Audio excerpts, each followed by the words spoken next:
Hi, my name is Tim, and welcome to my channel. Today we're going to be talking about a segment in my book, Plebians, Defectives and Simpletons. Now, without further ado, let's get into this. Okay, so before we talk about my book, let's first explore what is trending today. So I have a short clip of that now. Few weeks in the life of the Johnson household, with very obviously Boris Johnson having a near-death experience with coronavirus and now the birth of a baby boy. Cynical old hacks like me were assuming that, well, he wouldn't be taking part in PMQs because maybe his health wasn't quite up to it. Actually, there's much happier and better. Okay, so as you can see, it was a short clip of Boris Johnson. And if you don't know who this individual is, he is actually the Prime Minister of the United Kingdom. And what's interesting about this individual is the fact of the matter that he actually got Brexit legislation approved by both the United Kingdom and the European Union. Formerly, there were 3 attempts by Theresa May to be able to pass this legislation into Parliament. However, it got denied or rejected. And before Theresa May was David Cameron, when the Brexit referendum vote was put into Parliament and people were able to vote. They voted for Brexit, and David Cameron had to resign because he was against this. So Boris Johnson, very influential individual in the United Kingdom, gets Brexit approved by both the EU and the United Kingdom. Interesting fact. Okay, so now let's talk about my book, Plebeians, Defectives and Simpletons.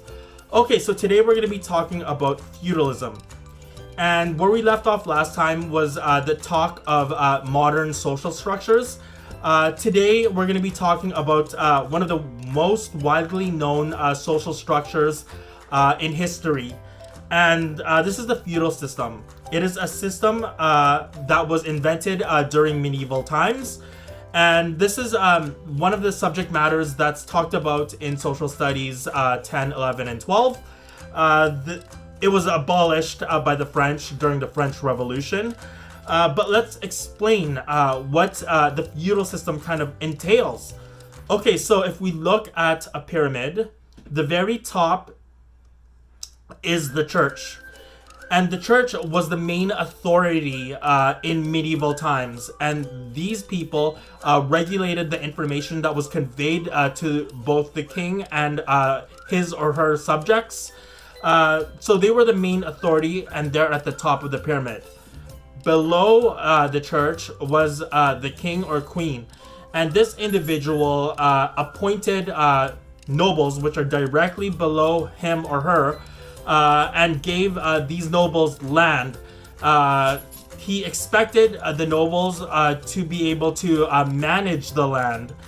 And what the nobles did was employ the knights and the vassals.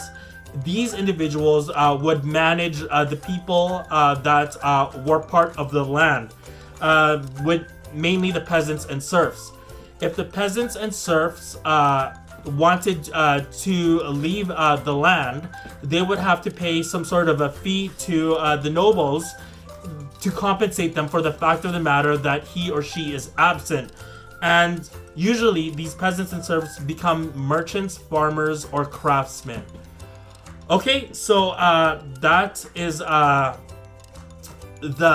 medieval times feudal system in discussion about social structures. We have reached the end of this video. If you like this video, please press the like button. If you have any questions or concerns, don't hesitate to write a comment on the comment sections.